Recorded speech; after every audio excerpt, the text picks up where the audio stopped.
Olá, eu sou o professor Cláudio Branchieri e nós estamos aqui para trazer para você conteúdos de economia de qualidade. Se você quiser continuar acompanhando o nosso canal, inscreva-se. Se quiser receber notificações sobre novas aulas postadas, clique no sininho.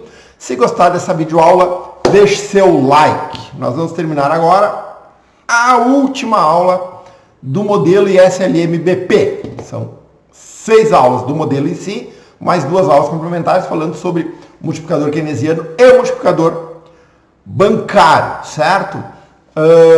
Agora vamos ver o caso da mobilidade imperfeita de capitais. Ela é uma extensão da aula número 5, né, onde a gente viu o modelo ISLM-BP para o caso onde sem mobilidade de capitais e com mobilidade perfeita de capitais. Né? Aqui nós vamos falar da mobilidade imperfeita de capitais, também sobre os dois regimes cambiais, o flutuante, o impacto das políticas econômicas no caso da mobilidade imperfeita de capitais, no modelo ISLM-BP, no câmbio flutuante e no câmbio fixo. Ok? O que é determinante para o efeito das políticas econômicas dentro no caso da mobilidade imperfeita de capital? A inclinação. O que é determinante? Inclinação da curva BP em relação à curva LM. Então eu posso ter BP mais inclinada que a LM e eu posso ter a BP menos inclinada que a LM. Certo? O que determina a inclinação da BP? O grau de abertura econômica.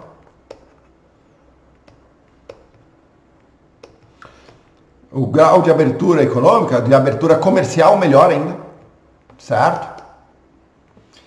E o grau de abertura ao mercado de capitais.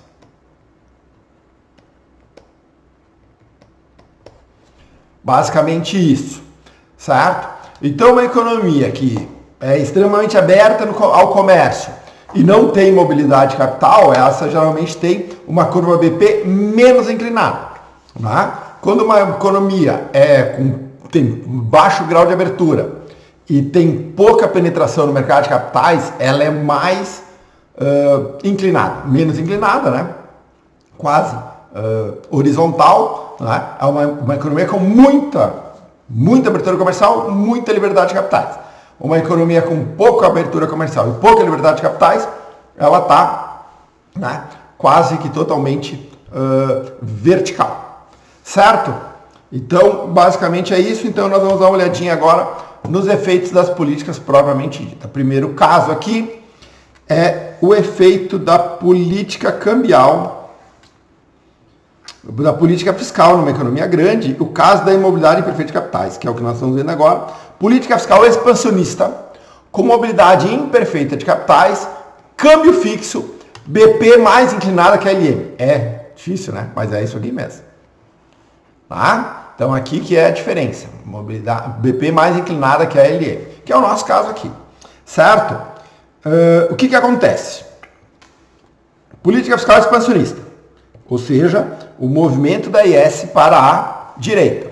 Eu saio do equilíbrio 1 aqui e me desloco para o equilíbrio 2. Certo? Para este ponto aqui. Neste ponto aqui, eu tenho, atenção, eu estou à direita e vamos combinar abaixo da curva BP. À direita e abaixo, nós temos um déficit. Nós temos um déficit no BP. Então, no ponto 2, eu tenho déficit no BP. Como meu câmbio é fixo, o governo precisa vender dólares. Tá?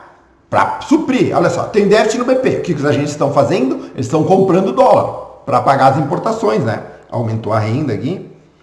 Isso aqui provocou um déficit em transações correntes. O aumento nos juros. Olha aqui, ó. O aumento nos juros não foi suficiente para cobrir o déficit nas transações correntes. Olha o que aconteceu aqui. Ó. Vamos lá. Vamos botar aqui.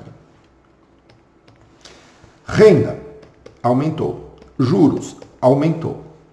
O que aconteceu? O câmbio se manteve igual. O BP, déficit, menor que zero. Por quê?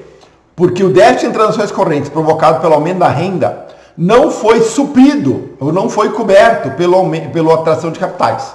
Por isso que ela é pouco inclinada, certo?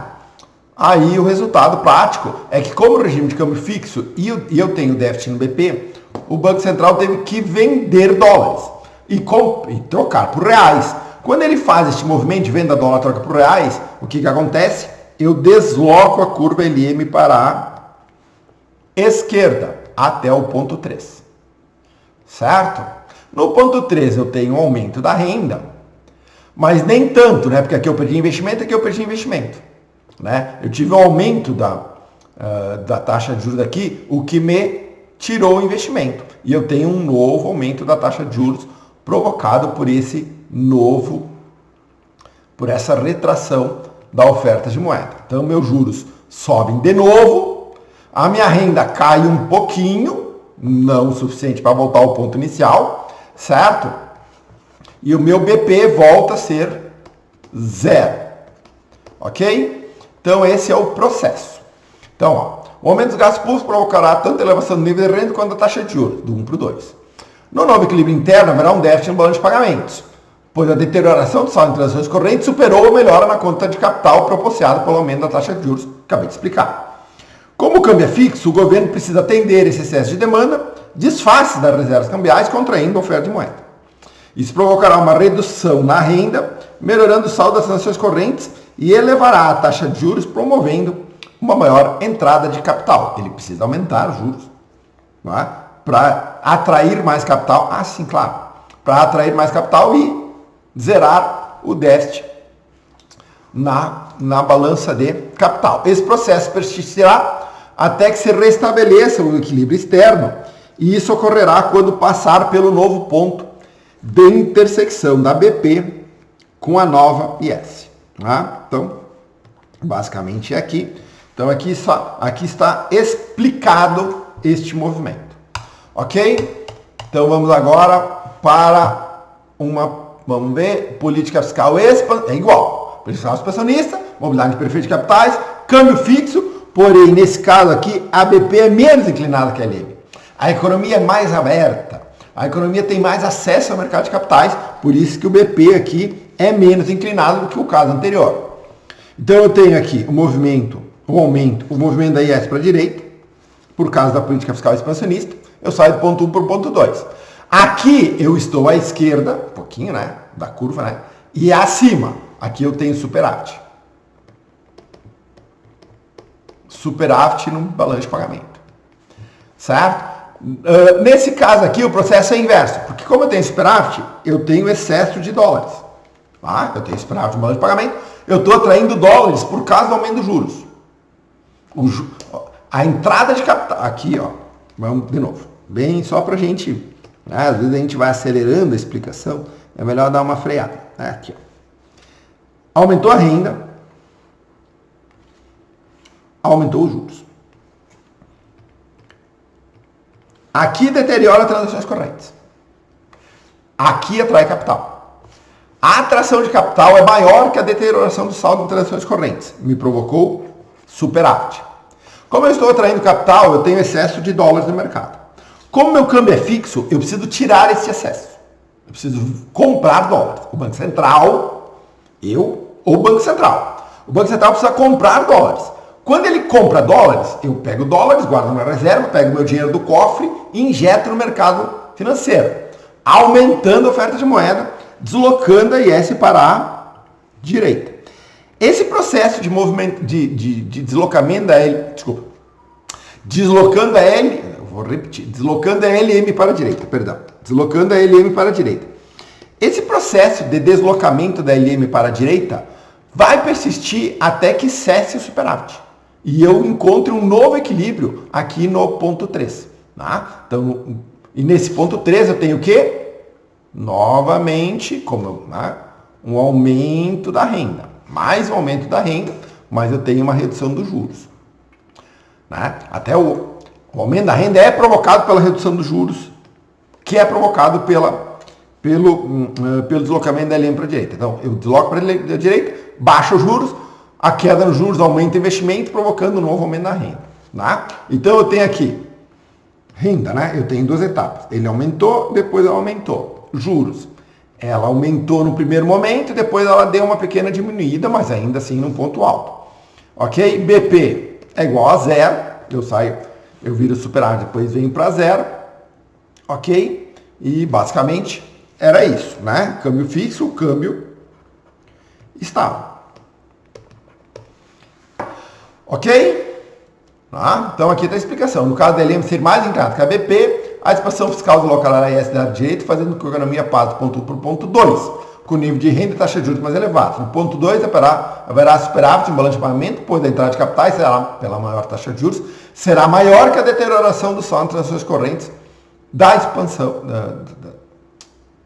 que a deterioração do saldo das transações correntes decorrentes da expansão da renda. Como o câmbio é fixo, o governo tem que comprar o excesso de divisas, levando a uma expansão monetária que desloca a LM para a direita até o ponto que intercepta a IS e a BP no ponto 3, em que a taxa de juros é menor que a renda, é menor e a renda é maior que a do ponto 2. Basicamente, exatamente o que eu expliquei. Está escrito ali. Né? Então, vamos para o próximo case, que é a política monetária expansionista sobre o câmbio fixo. Então aqui, ó, câmbio fixo, política monetária expansionista, política monetária expansionista. Vou repetir de novo, isso aqui vocês têm que ter um mantra. Política monetária e câmbio fixo se anulam. A política monetária é ineficaz em regimes cambiais fixos. Na prática, o câmbio fixo é a negação ou abrir mão da política monetária. Ponto. Então, nós vamos ter exatamente esse caso. Eu vou ter uma política monetária aqui. Vou de LM, vou aqui na BP mais inclinada que a LM. Todas elas vão voltar. Vai ser a mesma maneira, né? Então, aqui eu vou ter o quê? Vou ter um aumento, uma LM, né? Aumento da LM, aumentou a renda. Aumentou a renda. E caiu os juros. Né? Em relação aqui é o ponto inicial. Então, o que eu tenho aqui? Eu tenho aumento de renda e redução dos juros. Em tese, o investimento aumenta aqui, então isso aumenta a renda. Só que isso gera, vamos aqui, nós temos déficit. Certo? Como eu tenho déficit, eu tenho os agentes querendo comprar dólar, pressionando o preço do dólar para cima. Como o câmbio é fixo, o Banco Central tem que vender dólar para suprir esse excesso de demanda para o dólar. Ao vender dólar, eu tiro dólares das reservas, pego dólares do mercado, jogo de volta para o mercado financeiro. Eu jogo de volta boto no cofre. E aí isso volta para o ponto original. Mas professor, mas e se eu pegar e fizer uma nova emissão de moeda? Vai acontecer o mesmo processo. É um looping eterno, não tem que fazer. Ela é ineficaz. Ok? Então, nesse ponto aqui, eu não tenho absolutamente nenhum reflexo. A mesma coisa acontece aqui. Aqui eu tenho déficit também. Mesmo processo. Exatamente o mesmo processo. Eu aumento a oferta de moeda, gero um déficit por causa da queda dos juros, porque há uma fuga de capital, isso gera déficit, aí o governo tem que vender dólares, e aí isso esteriliza o efeito da política monetária, porque eu pego e tiro moeda de circulação quando vendo dólares das reservas. Certo? Então, no caso da expansão da oferta monetária, independente da curva BP ser mais ou menos inclinada, observaremos no primeiro momento a queda nos juros, a elevação da renda e o aparecimento de déficit no balanço de pagamentos. Considerando a taxa de câmbio fixa, o Banco Central irá perder reservas internacionais, porque ele tem que vender, contraindo a oferta monetária até que a LM volte ao ponto original. A única diferença entre os dois modelos diz respeito à velocidade com que a LM volta à posição original. Quanto mais inclinada a BP, maior a elasticidade da conta capital em relação à taxa de juros e, portanto, mais rápido a LM volta à posição original. É só um adendo, de que aqui, aqui eu sou mais aberto ao capital. Então, o capital, como isso aqui, há uma fuga, a fuga é mais rápida e o retorno é mais rápido. Aqui é mais lenta e o retorno é mais lento, só isso. Ok? Certo? Então, bora para a próxima. Vamos ver o que eu tenho aqui. Política fiscal expansionista, câmbio flutuante. BP menos inclinada que a LM. Certo? Imobilidade imperfeita de capitais. Ok? Então, ó, vocês observem que eu dou salto lá e volto aqui. Ok? Então vamos lá. Eu tenho o movimento da curva BP, tá? Do 1 para o 2. Então, um deslocamento para a direita. Tá? O resultado prático é o seguinte, eu saio. Esse aqui é o I1, né? Isso aqui é o I1, a renda 1, isso aqui, e taxa de juros 1. Eu vou para cá, perdão. Deixa eu voltar aqui. Aí eu vou para cá.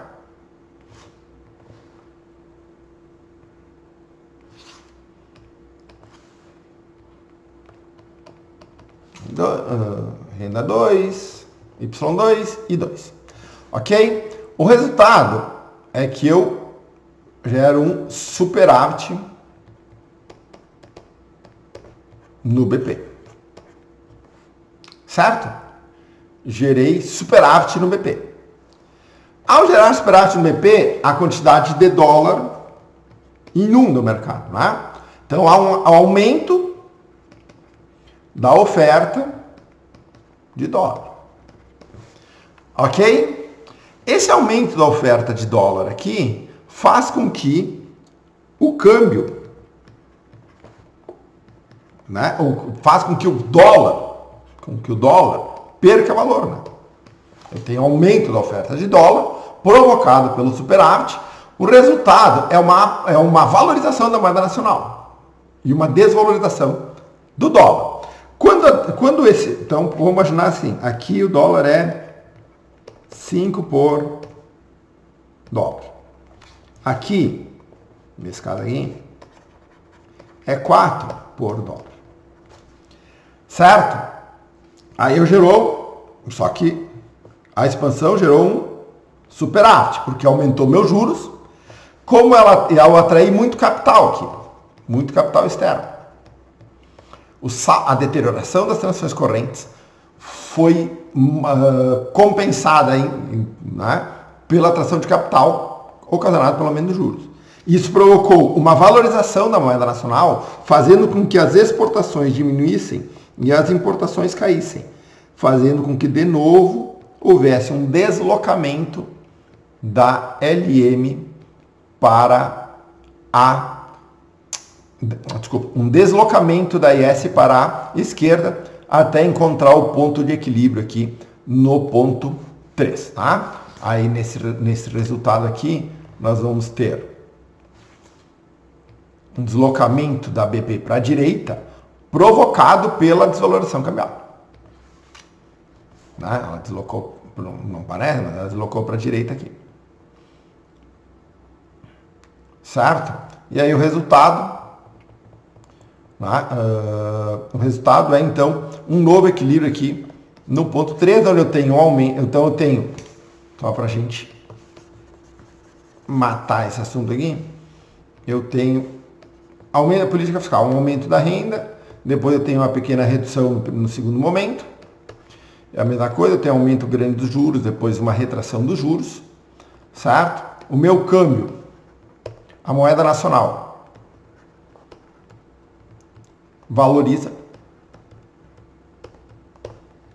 Aqui há uma valorização da moeda nacional e o BP é igual a zero, certo? Então é isso aqui. O aumento do gasto público numa situação em que a BP seja menos inclinada que a LM, o aumento do gasto provocará o deslocamento da IS para a direita, levando a economia do ponto 1 para o ponto 2.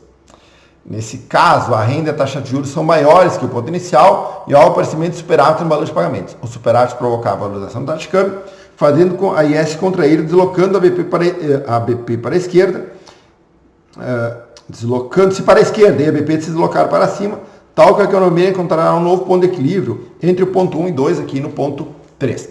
Quanto mais horizontal estiver a BP, mais próximo do ponto 1 estará o ponto de equilíbrio. Né? Se a BP fosse perfeitamente, né, fosse exatamente igual, eu voltaria aqui, né, mostrando a ineficácia da política fiscal. Então, assim, quanto mais, de novo, né? Quanto mais horizontal for a BP, mais ineficaz é a política fiscal. Tá?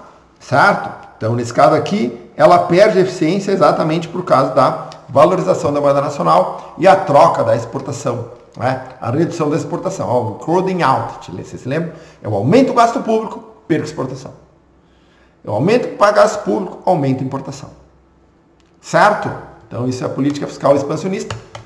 Câmbio flutuante, BP menos inclinada que a LM. Agora, a BP mais inclinada que a LM, você tem, então, uma política fiscal expansionista mais eficiente. Aqui é mais eficiente. Tá? Então, tá aqui, ó. Então, vou do IS1. Política fiscal expansionista desloca IS para a direita. Vou do ponto 1 para o ponto 2. Ok? Certo? Deslocou para a direita. Eu saio daqui.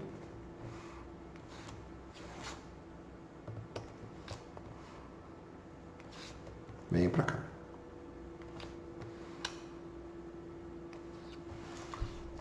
Então, eu tenho um aumento dos juros e o aumento da renda.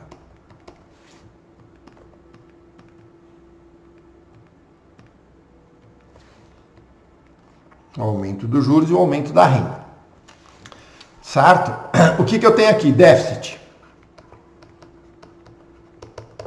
Esse déficit é provocado por conta de que a deterioração das transações correntes não é compensada pela atração de capital. Estou tentando aqui, galera. Vamos com calma aí. Tenham paciência comigo.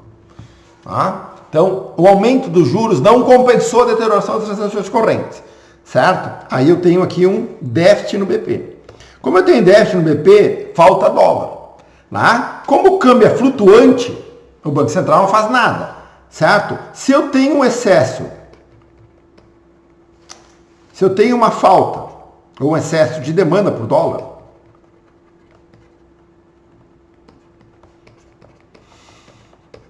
que é o que está acontecendo aqui, né? Eu tenho excesso de demanda por dólar porque os importadores estão comprando dólar, né? Eles estão comprando dólares e está faltando excesso de demanda. O que acontece com o preço do dólar? Aumenta. Então, há uma desvalorização da moeda nacional. Como há uma desvalorização... Então, nesse caso aqui, eu tenho déficit no BP e isso desvaloriza a moeda nacional. Como há uma desvalorização da moeda nacional, o real, vamos pegar o nosso caso aqui, desvaloriza. Certo? O real desvaloriza, as exportações aumentam e as importações caem, né? Eu exporto mais porque eu fico mais competitivo e eu importo menos, né? Abrindo espaço para a indústria nacional. Isso provoca um novo deslocamento da IS para a direita, para o ponto 3.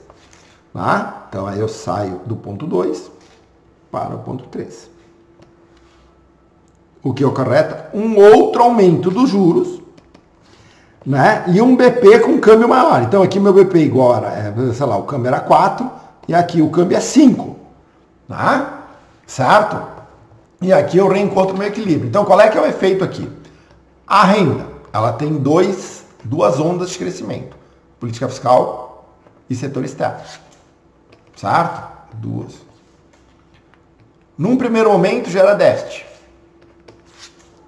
Tá? Então, vamos pagar aqui. Vamos botar juros aqui.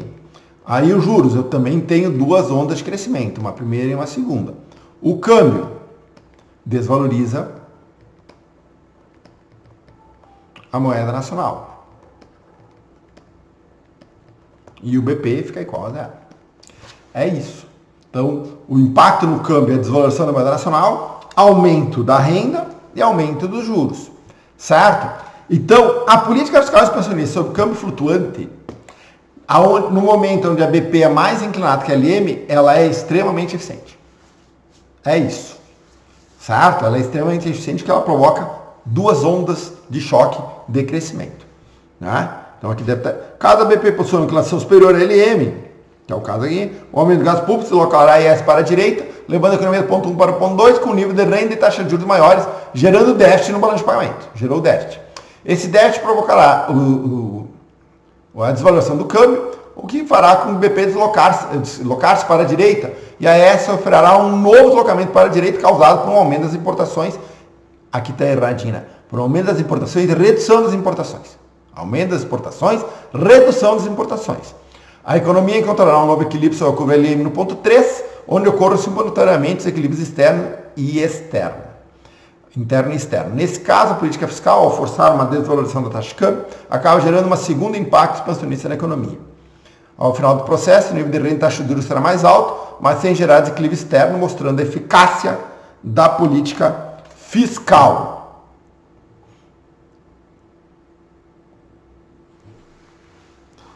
Política monetária expansionista sobre câmbio flutuante, e aqui talvez a pouquinho mais chata, né, de todas.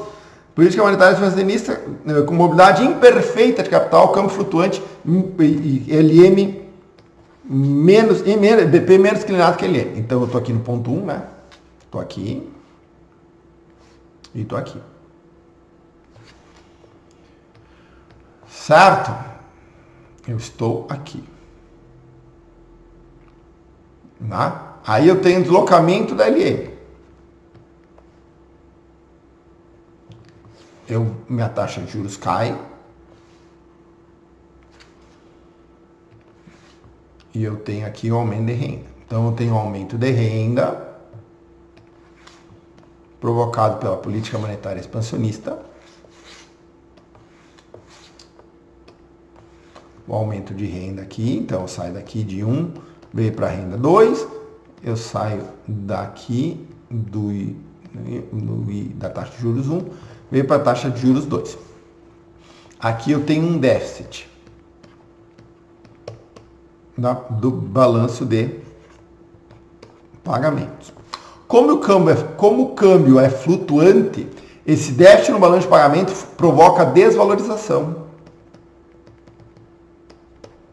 da moeda nacional.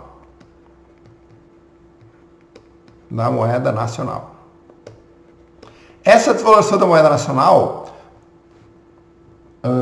faz com que o preço do dólar aumente, então eu tenho um novo câmbio, e eu provoco um novo deslocamento da IS para a direita, por causa do aumento das importações e da redução das importações, certo? Saindo do ponto, então aí eu provoco um deslocamento da LM para cá, saindo do ponto 2 para o ponto 3, aonde eu vou encontrar eu tenho um novo choque eu tenho um novo aumento de renda, eu tenho um novo aumento de renda, né, aqui, certo? E eu volto ao equilíbrio zero. Então, o que nós temos aqui? Nesse caso aqui, nós temos dois choques de renda, um alto e um menor. Eu tenho uma redução dos juros e depois eu tenho um posterior aumento, provocado por esse aumento na renda aqui. Eu tenho uma desvalorização do câmbio.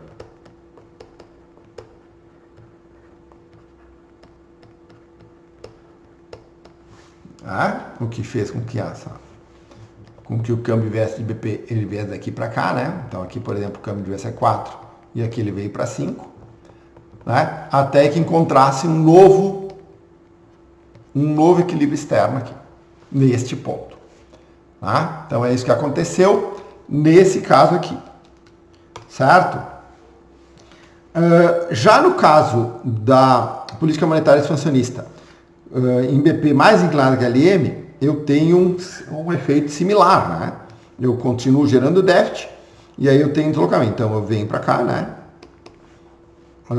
É o mesmo efeito, ó, do ponto 1 para o ponto 2, e aí eu tenho uma desvalorização cambial aqui, né? Eu venho para cá, déficit, né? Eu tenho déficit, certo? Aí como a BP está mais inclinada aqui, eu preciso, o efeito também é menor, né? Então eu preciso de uma desvalorização cambial maior, certo? Para poder compensar, porque eu não atraio muito capital. Minha BP é muito inclinada, né? Eu atraio pouco capital, certo? Então nesse processo aqui eu tenho um déficit aqui,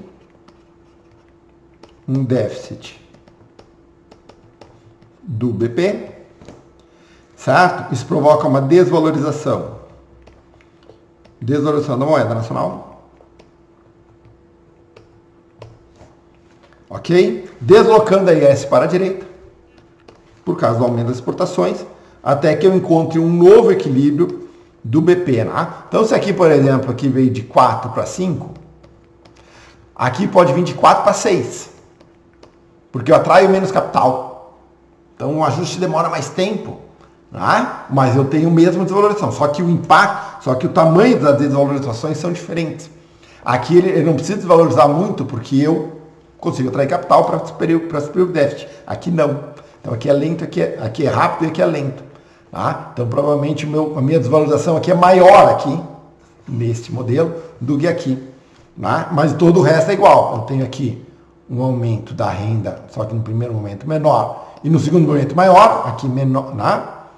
Por causa da... Aqui foi menor, depois maior. Aqui foi maior no primeiro momento, depois menor. Aqui é menor, depois maior, né? Porque demora para o câmbio se equilibrar. Eu tenho um aumento da taxa de juros, uma redução no primeiro momento e um aumento no segundo, certo? Que é o que acontece aqui, né? Olha aqui, ó. Eu venho daqui para cá e depois volto para lá. Né? Eu tenho uma redução do juro, depois um aumento, e eu tenho uma desvalorização da moeda nacional. Então, o que muda aqui? A velocidade. O que muda de um para outro? A velocidade do ajuste. E a desvalorização. Aqui é muito maior que aqui. É isso. Ok? Então, vamos ver aqui a política monetária, mesmo nos casos das taxas de câmbio flutuantes, é indiferente às inclinações da LM e da BP. Ela provoca o mesmo efeito. É isso. O mecanismo será o mesmo para qualquer um dos casos. Pontos de uma expansão monetária, se falar com a LM deslocar-se para a direita, levando a economia para nível de renda maior, taxa de juros menor e déficit no balanço de pagamentos. Esse déficit provocará a desvalorização da taxa de câmbio, que fará a IS, LM e BP deslocarem para a direita, potencializando o impacto expansionista na política monetária. Eu já falei a diferença, né? No segundo caso, como é mais lento, a desvalorização cambial tem que ser maior. Só isto e o resto é o resto. Ok? Certo? Então, agora vamos para um quadro aqui. Esse quadro, cara, eu botei na minha tese de mestrado. É um quadro resumo de tudo. Tá? Se vocês quiserem bater foto aqui, ó, e guardar, é isso. Ok? É um resumão. Então, impacto do modelo SLMV no nível de renda e juros, né? Então, no modelo sem mobilidade de capital sobre regime de câmbio fixo, o nível de renda e as taxas numa política monetária expansionista. Sempre fala o nível de renda e taxa de juros constantes, porque ela é ineficiente, né? Sobre regime de câmbio, o nível de renda e taxa de juros constantes. Nível de renda e taxa de juros constantes. Independente da mobilidade de capital, a política monetária expansionista sobre regime de câmbio fixo é ineficaz. Sobre regime de câmbio flutuante sem mobilidade de capital, eu tenho aumento do nível de renda. Uma política fiscal expansionista, eu tenho aumento do nível de renda e da taxa de juros. Sem mobilidade de capital, eu tenho nível de renda constante, mas eu tenho aumento da taxa de juros. A política de desvalorização cambial tem aumento do nível de renda. Tá? Então, aqui está um resumo. É um quadro resumo, certo? Das nossas políticas. Botei aqui na aula só para a gente entender que daqui a pouco você possa fazer em casa, né? Certo? Exatamente pegar os nossos... Olha aqui, ó. São 1, 2, 3, 4, 5, 6, 7, 8, 9, 10, 11, 12, 13, 14, 15, 16, 17, 18. 18, né? Modelos. Certo? Então, basicamente, pessoal, encerramos a nossa aula de modelo SLMBP. Finalmente, né? Eu quero pedir desculpa, né? Para quem segue o canal aí, né? Tem você que estava esperando lá o quarto, quinto e sexto, as quartas, quinta e sexta aulas, já teve um espaço grande. Elas sempre vieram prontas, mas eu não tive tempo, compromissos profissionais aí. Né? Eu, além de professor, sou professor, mas eu sou consultor de empresas, sou gestor de empresas, né? Então, às vezes, faltou tempo, tive projetos aí, me envolvi em projetos que me, digamos assim, me ocuparam muito tempo, peço desculpas, mas eu prometo aí retornar para o canal com mais frequência, ok? Eu vou deixar aqui as aulas 4 e 5 do modelo SLMBP. Você não se inscreve não se esquece de se inscrever no nosso canal aqui, né? Compartilha aí para os amigos a nossa aula de SLMBP, aquele aluno que não faz ideia de como é que funciona o modelo SLM, né? Ela é completa, provavelmente isso aqui, provavelmente é uma aula de SLMBP mais completa do YouTube, de toda a nossa comunidade do YouTube. Eu tenho orgulho de fazer isso, certo? Agradeço para vocês, agora até as próximas aulas. Certo, galera? Até mais.